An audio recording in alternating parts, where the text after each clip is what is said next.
Hello friends, कैसे हैं आप सब। उम्मीद करता हूं कि आप सब अपनी पढ़ाई पूरे मन से कर रहे होंगे। आपकी हेल्प करने के लिए मैं मई 25 वाले एग्जाम के लिए कॉस्टिंग पेपर का एबीसी एनालिसिस लेकर आ गया हूं। हालांकि मैं थोड़ा सा लेट हो गया हूं, बट मैं लेकर आ गया हूं आपके लिए एबीसी एनालिसिस। एबीसी एनालिसिस से आपको हेल्प कैसे मिलती है। एग्जाम होगा, एग्जाम के अंदर अलग अलग चैप्टर से अलग अलग मार्क्स से क्वेश्चन आएंगे। तो इस एबीसी एनालिसिस के अंदर मैं इस बात को आइडेंटिफाई करने की कोशिश करता हूं कि कमिंग अटेम्प्ट के अंदर किस चैप्टर से ज्यादा मार्क्स का आने की उम्मीद है और किस चैप्टर से कम मार्क्स आने की उम्मीद है। इससे बेनिफिट क्या होगा? इससे बेनिफिट ये होगा कि जब आप रिवाइज करेंगे ना, एग्जाम के एक दिन पहले या अभी भी जब रिवाइज करेंगे आप, तो सबसे पहले आप उन चैप्टर्स को रिवाइज करिए जो कमिंग अटेम्प्ट के अंदर ज्यादा मार्क्स का आने की उम्मीद रखते हैं। उसके बाद कैटेगरी बी चैप्टर्स और सबसे आखिरी में कैटेगरी सी चैप्टर्स। मैं यहां पर आपको ये नहीं कह रहा कि कैटेगरी सी वाले चैप्टर छोड़ दो, मैंने बिल्कुल भी नहीं कहा ऐसा। ध्यान देना, इंस्टीट्यूट के पास अब एमसीक्यू वाला हथियार है। और एमसीक्यू मतलब 4 ऑप्शन, 3 गलत 1 सही। इसके होने की वजह से आज की डेट में इंस्टीट्यूट ऐसा भी कर सकता है कि सभी चैप्टर से क्वेश्चन पूछ ले, एक भी चैप्टर ऐसा ना छोड़े जिससे क्वेश्चन ना पूछा। तो ऑल चैप्टर्स आर इंपॉर्टेंट। बस यहां पर मैं डायरेक्शन सेट कर रहा हूं और आपको बताऊंगा कि एग्जाम में बैठने से पहले कौन सा क्वेश्चन आपको जरूर से देखना चाहिए। ठीक है ना? तो this is very very important video, तो ध्यान से देखिए। देखिए, सबसे पहली बात तो यह है कि मैं यहां पर रेफर करूंगा स्टडी मैट, जो एप्लीकेबल है मई 25 एंड ऑनवर्ड एग्जामिनेशन के लिए, जिसका एडिशन है जुलाई 24।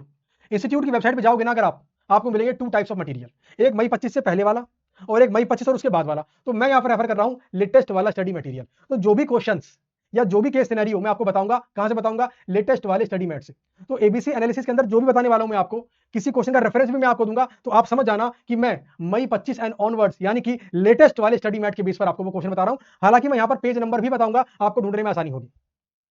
और मैंने यहां पर क्या किया है, नए वाले स्टडी मैट का मैंने आईएसबीएन नंबर भी लिख दिया है। इससे बेनिफिट क्या है, आप एग्जैक्टली मैच कर सकते हो कि मैं किस वाले स्टडी मैट से आपको एबीसी एनालिसिस बता रहा हूं और किस वाले स्टडी मैट के कौन से वाले पेज नंबर पर जाके आपको कौन से वाला इंपॉर्टेंट क्वेश्चन मिलेगा जो मैं बताने वाला हूं इस वीडियो के अंदर।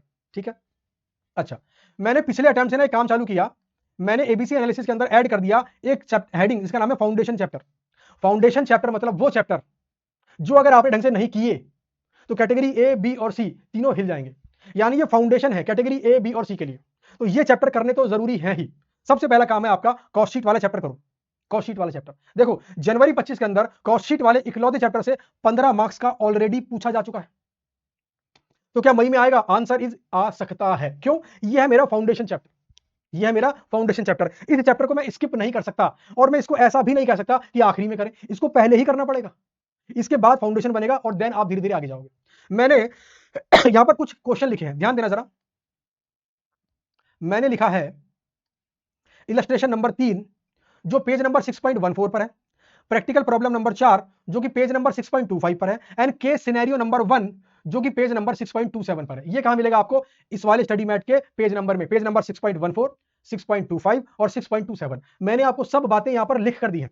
आप चाहो तो फोटो भी खींच सकते हो और इस वीडियो के डिस्क्रिप्शन से इस फाइल का पीडीएफ भी निकाल सकते हो, जिसमें भी आप कंफर्टेबल हो। ये 3 क्वेश्चन आपको जरूर से देखने हैं इस चैप्टर को रिवाइज करने के बाद। मेरी गट फीलिंग ये कहती है, क्योंकि इंस्टीट्यूट ने स्टडी मैट में इस बार स्पेसिफिकली ऐड किया है केस सिनेरियो बेस्ड क्वेश्चंस, तो मुझे ऐसा लगता है कि इसके ऊपर से एक क्वेश्चन आपके एग्जाम में आने की पॉसिबिलिटी बहुत ज्यादा बन गई है। ठीक है?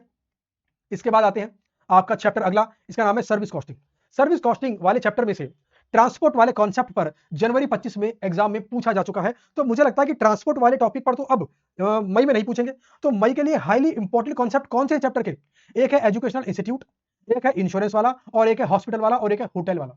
ये चारों कॉन्सेप्ट इस चैप्टर के हाईली इंपॉर्टेंट कॉन्सेप्ट है। ये कहने से मेरा मतलब ये है कि जब आप इस चैप्टर को रिवाइज करेंगे तो ये 4 कॉन्सेप्ट के ऊपर आने वाले सारे क्वेश्चंस डिटेल में करेंगे, कॉपी पेन कैलकुलेटर लेके सॉल्व करेंगे, because this 4 concepts are highly important for May 25। और मैंने यहां बना रखी है मस्ट डू वाले क्वेश्चंस की एक छोटी सी लिस्ट। इलस्ट्रेशन नंबर 4 जो कि पेज नंबर 12.16 पर मिलेगा, इलस्ट्रेशन नंबर 11 जो कि पेज नंबर 12.43 पर मिलेगा, प्रैक्टिकल प्रॉब्लम नंबर 1 जो कि पेज नंबर 12.59 पर मिलेगा, और केस सिनेरियो नंबर 1 जो कि आपको पेज नंबर 12.63 पे मिलेगा। ये आपको 1 2 3 4 क्वेश्चन आपको जरूर से करने हैं, वही calculator pen copy properly solve करने हैं, आंसर वेरीफाई नहीं करने। अच्छा, फाउंडेशन चैप्टर करने के बाद अब बढ़ेंगे आगे कैटेगरी ए चैप्टर्स पे। कैटेगरी ए से मेरा मतलब है वो चैप्टर्स जहां से मुझे उम्मीद है इस बार एग्जाम के अंदर कम से कम 50 से 60 नंबर का आएगा। कम से कम। सबसे पहला चैप्टर है आपका मटेरियल कॉस्टिंग। ध्यान देना, जनवरी 25 के अंदर इस वाले चैप्टर से सिर्फ 4 नंबर का पूछा गया, ओनली 4 मार्क्स। इसीलिए कमिंग अटेम्प्ट के अंदर this chapter is more important. और इसके हाईली इंपॉर्टेंट कॉन्सेप्ट क्या है, तो ध्यान दीजिए।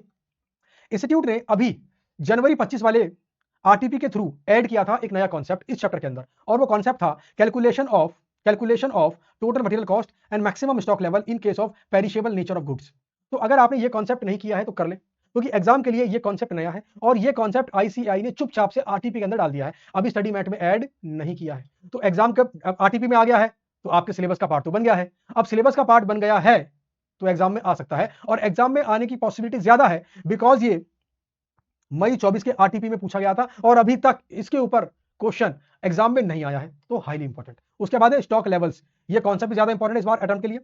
फिर है FIFO, LIFO and weighted average method, ये तीनों मेथड आर हाईली इंपॉर्टेंट। उसके बाद है मस्ट डू क्वेश्चंस की list, illustration number 14, page number 2.68 पर, प्रैक्टिकल प्रॉब्लम नंबर 8 2.82 पर, and again case scenario number 1, क्योंकि इंस्टीट्यूट ने अपने हर चैप्टर के अंदर केस सिनेरियो इस नए वाले स्टडी मैट में ऐड किए हैं, तो आप केस सिनेरियो तो छोड़ना बिल्कुल भी मत, पेज नंबर 2.63 पर।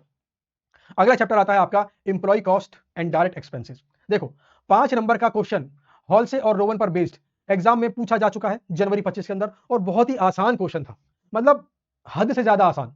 तो भाई मैं मानता हूं कि इस चैप्टर से इस बार पता नहीं क्यों मुझे लगता है कि कम से कम 15 से 20 मार्क्स का इकलौता आना चाहिए। रीजन सिर्फ इतना है, 5 नंबर का पूछा बट बहुत ही बेसिक क्वेश्चन पूछ लिया, कुछ भी डिफिकल्ट पूछा ही नहीं, इसलिए मोर इंपॉर्टेंट। यहां पर गिवन है must do questions, illustration number 4 page number given है, illustration number 5 page number given है, illustration number 15, illustration number 16 and again case scenario number 1। अगला चैप्टर है आपका ओवरहेड, मई 25 के लिए हाईली इंपॉर्टेंट। ध्यान देना, ये 5 चैप्टर वो चैप्टर्स हैं जो आपके मई अटेम्प्ट के लिए हाईली इंपॉर्टेंट है। Material, employee cost, overheads, marginal costing and standard costing. Overheads, यहां पर इस बार मेरी गट फीलिंग बोलती है कॉम्प्रिहेंसिव मशीन आर रेट निकालने के ऊपर एग्जाम में क्वेश्चन आएगा, कम से कम 10 नंबर का। इंपॉर्टेंट क्वेश्चंस है illustration number 6, illustration number 9, practical problem number 4 and again case scenario number 1, जो इंस्टीट्यूट ने नए वाले स्टडी मैट में लॉन्च किया है। नया वाला मतलब ये जो मैंने यहां पर मेंशन किया ना, ये वाला स्टडी मैट, आईएसबीएन नंबर भी लिख दिया है और एडिशन भी लिख दिया है, आप चेक कर लेना। अगला है मार्जिनल कॉस्टिंग वाला चैप्टर, यहां से जनवरी में 10 नंबर का पूछा जा चुका है, मोर देन 10 मार्क्स का पूछा जा चुका है, but still this chapter is very very important, because ये चैप्टर आपका डिसीजन मेकिंग के ऊपर है। खुद प्रोड्यूस करूं, मार्केट से खरीद के बेचूं, अपॉर्चुनिटी कॉस्ट क्या है मेरी, एब्जॉर्प्शन कॉस्टिंग में प्रॉफिट क्या है, मार्जिनल कॉस्टिंग टेक्निक में प्रॉफिट क्या है, दोनों का रिकंसिलेशन क्या है, कितना माल बेचूं ही ताकि लॉस ना हो, ब्रेक इवन पॉइंट क्या है, कितना माल बेचना पड़ेगा ताकि इतना प्रॉफिट हो, डिजायर्ड सेल्स क्या है। कुल मिलाकर this chapter is decision based chapter, exam के very very important and again must do question आया case scenario number 1, page number 14.59 पर। इसके बाद स्टैंडर्ड कॉस्टिंग वाला चैप्टर। अब धीरे धीरे क्या हो रहा है, धीरे धीरे हमारा इंस्टीट्यूट थोड़ा एडवांस लेवल पर जाता जा रहा है। एक समय था जब स्टैंडर्ड कॉस्टिंग वाला चैप्टर सीए फाइनल में हुआ करता था, सोचो आज के 10-12 साल पहले की बात कर रहा हूं मैं, तब ये चैप्टर, बल्कि 15 से पहले की बात कर रहा हूं, उस समय स्टैंडर्ड कॉस्टिंग वाला चैप्टर सीए फाइनल में हुआ करता था। अभी कहां पर आ गया है, सीए इंटर में, और सीए इंटर में भी लेवल बढ़ता जा रहा है। अब इंस्टीट्यूट सीधे क्वेश्चन नहीं पूछता, ऐसा नहीं बोलता ये इन्फॉर्मेशन है, ये वेरिएंस निकालो ना, वो आधी इन्फॉर्मेशन देता है, आधे वेरिएंस देता है, कहता बाकी बच्चे आधी इन्फॉर्मेशन निकालो और बाकी बच्चे आधे वेरिएंस निकालो। कुल मिलाकर reverse calculation based type questions. अब क्योंकि लेवल बढ़ता जा रहा है तो भाई reverse calculation based type standard costing के क्वेश्चन अगर आपने एग्जाम में जाने से पहले घर पर सॉल्व नहीं किए, दिक्कत हो जाएगी।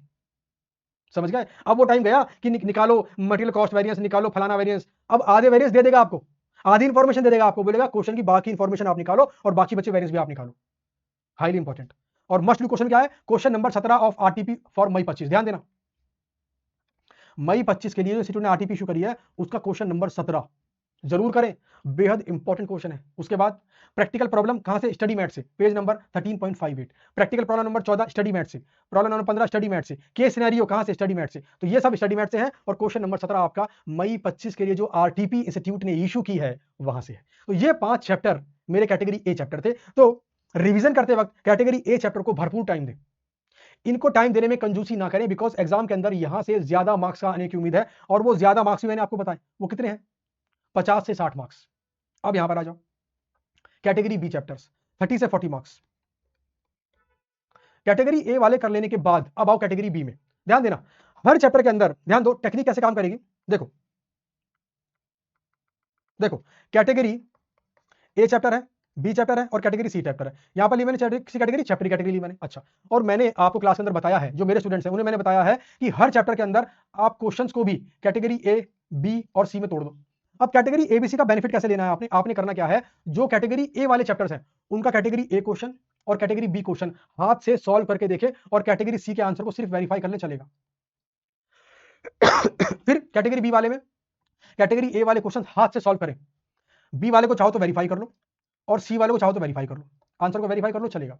अच्छा, कैटेगरी सी वाले में अगर आप सिर्फ वेरीफाई करो चलेगा, तीनों को वेरीफाई करो। बस करना क्या है, कैटेगरी सी वाले कुछ क्वेश्चंस को आप सॉल्व कर लो हाथ से, कुछ क्वेश्चन, ताकि प्रैक्टिस हो जाए, एग्जाम में ऐसा ना हो कि आपका हाथ कैलकुलेटर पे चले ही ना। तो ये तरीका है एबीसी एनालिसिस का पूरा बेनिफिट लेने का। आइए तो बात करता हूं कैटेगरी बी का। पहला चैप्टर है कॉस्ट अकाउंटिंग सिस्टम। जनवरी 25 के अंदर इंस्टीट्यूट ने सिर्फ क्या पूछ ली, अकाउंटिंग एंट्रीज। अरे इतना बढ़िया चैप्टर जहां पर बहुत सारे अकाउंट्स बनते हैं, सिर्फ क्या पूछा, अकाउंटिंग एंट्रीज। इस बार मई 25 के अंदर फुल फ्लेज क्वेश्चन आने के चांस है। मेरा ऐसा मानना है 12 नंबर से लेकर 16 नंबर के बीच में इस चैप्टर से इस बार एग्जाम में आपको देखने को मिलेगा ही मिलेगा। यहां पर इंपॉर्टेंट है प्रैक्टिकल प्रॉब्लम नंबर 1, जो कि आपके स्टडी मैट 7.46 पर है। स्टडी मैट कौन सा स्टडी मैट है, आईसीआई का स्टडी मैट है। इसके बाद है रिकंसिलेशन। रिकंसिलेशन से जनवरी 25 में क्वेश्चन नहीं पूछा, इसलिए ऑटोमेटिकली क्या बन गया, इंपॉर्टेंट। अगर किसी चैप्टर से पिछले 2 या 3 अटेम्प्ट से या लास्ट अटेम्प्ट में क्वेश्चन नहीं पूछा गया है तो उस चैप्टर से क्वेश्चन पूछने के चांसेस थोड़े से ज्यादा बढ़ जाते हैं। इसके बाद आओ आगे, प्रोसेस कॉस्टिंग वाला चैप्टर, अगेन कैटेगरी बी। देखो, no WIP, no percentage of completion, simple concept based question जनवरी 25 में पूछा गया। मतलब बहुत ही टुच्चा क्वेश्चन, या कह लो कैटेगरी सी क्वेश्चन एग्जाम में पूछा गया जनवरी 25 में। तो इसीलिए इस चैप्टर का वेटेज इस बार मुझे लग रहा है ज्यादा होगा। अच्छा, ध्यान देना, फीफो बेस्ड एमसीक्यू क्वेश्चन सितंबर में पूछ लिया गया था, इसलिए मुझे लगता है कि मई के अंदर वेटेड एवरेज वाला मेथड इज मोर इंपॉर्टेंट। करने हमें सारे हैं, बट मैं बता रहा हूं आपको अपनी मेन एनर्जी कहां देनी है, आपको अपनी मेन एनर्जी कहां लगानी है। अच्छा, इंपॉर्टेंट क्वेश्चन क्या है, इलस्ट्रेशन नंबर 3 जो पेज नंबर 10.13 पर है, प्रॉब्लम नंबर 6 और केस सिनेरियो नंबर 1 जो कि आपका पेज नंबर 10.37 पर है। ठीक है, आइए इसके बाद बढ़ते हैं आगे, कैटेगरी सी चैप्टर्स। अच्छा, कैटेगरी बी में कौन रह गया, जॉइंट एंड बाय प्रोडक्ट। देखो, जॉइंट एंड बाय प्रोडक्ट वाला चैप्टर ना कैटेगरी सी में भी रख सकते हो और कैटेगरी बी में भी रख सकते हो, हालांकि इसको मैंने कैटेगरी बी में लिखा है क्योंकि जॉइंट एंड बाय कॉस्टिंग वाले, जॉइंट एंड बाय प्रोडक्ट वाले चैप्टर के अंदर ना आपको बस मेथड की नॉलेज होनी चाहिए। और आपने ना मोटे मोटे वो जो कैटेगरी ए वाले 2-3 क्वेश्चन है, चैप्टर बड़ा नहीं है ज्यादा, ये 2-3 क्वेश्चन है बस जो कैटेगरी ए में आते हैं, अगर आपने वो क्वेश्चन किए हैं ना तो ये चैप्टर आपका हो जाएगा। तो बस वो 2-3 क्वेश्चन आप कर लेना जो स्टडी मैट के अंदर भी है। अब आते हैं कैटेगरी सी चैप्टर से। अच्छा, कैटेगरी सी से मेरा मतलब है वो चैप्टर जिनसे इस बार आने के चांस मुझे कम लग रहे हैं। इसका मतलब ये नहीं इसको हम स्किप कर देंगे, हम इसे करेंगे बट आखिरी में रिवीजन करेंगे। आंसर को वेरीफाई भी कर सकते हैं, यहाँ पर सॉल्व करने से बेटर है वेरीफाई कर लो। आप ये भी कर सकते हैं 2-4 क्वेश्चन करके देख लिए, बाकी वेरीफाई कर लिए। तो यहाँ पर एक चैप्टर आता है एक्टिविटी बेस्ड कॉस्टिंग। देखो, एक्टिविटी बेस्ड कॉस्टिंग वाले चैप्टर के ऊपर ना सितंबर में भी पूछा गया था और जनवरी में भी पूछा गया है, तो मुझे लग रहा है यार लेस चांसेस बार। फिर भी मैंने 4 क्वेश्चन दिए आपको एक बार गो थ्रू करने के लिए इस चैप्टर को। Illustration number 4, practical problem number 2, problem number 5 and case scenario number 1, और मैंने साथ ही पेज नंबर तो मेंशन यहां पर किया हुआ है ही। ठीक है, इसके बाद यूनिट एंड बैच कॉस्टिंग वाला chapter, again less important. Job costing वाला chapter again less important, because अगर आपने कॉस्ट शीट वाला चैप्टर अच्छे से कर लिया है तो जॉब कॉस्टिंग उसमें ऑटोमेटिकली कवर हो जाता है। बजट वाला अगेन लेस इंपॉर्टेंट, क्योंकि सितंबर में भी आ गया, जनवरी में भी आ गया, बट तब भी मैं बोलूंगा कैटेगरी सी वाले चैप्टर आप स्किप ना करें, क्योंकि इंस्टीट्यूट के पास आज की डेट में एमसीक्यू वाला हथियार है, और क्योंकि एमसीक्यू है तो वो किसी भी चैप्टर के ऊपर कोई भी क्वेश्चन कहीं से भी पूछ सकता है। तो ये है कैटेगरी ए, कैटेगरी बी और कैटेगरी सी का एनालिसिस। उम्मीद करता हूं कि कैटेगरी ए, बी और सी का आप पूरा इस्तेमाल करेंगे। हर अटेम्प्ट के अंदर मैं एबीसी एनालिसिस निकालता हूं और मेरा एस्टिमेशन 70 to 80% टाइम ठीक निकलता है। उसका रीजन सिर्फ इतना है कि ये एनालिसिस में हवा में नहीं करता, मैं पास्ट ट्रेंड, चैप्टर कॉन्सेप्ट की इंपॉर्टेंस, अमेंडमेंट अभी कोई लेटेस्ट आया क्या, और मेरा एक्सपीरियंस जो पिछले 15 से ज्यादा सालों का है, उन सबको जोड़कर सोचता हूं कि इस बार एग्जाम के लिए हमें किस सीक्वेंस में पढ़ना चाहिए, और उसके बेस पे निकालता हूं कैटेगरी ए, बी और सी। तो ये था हमारा एबीसी एनालिसिस। उम्मीद करता हूं कि इसका आप भरपूर बेनिफिट लेंगे। Thank you.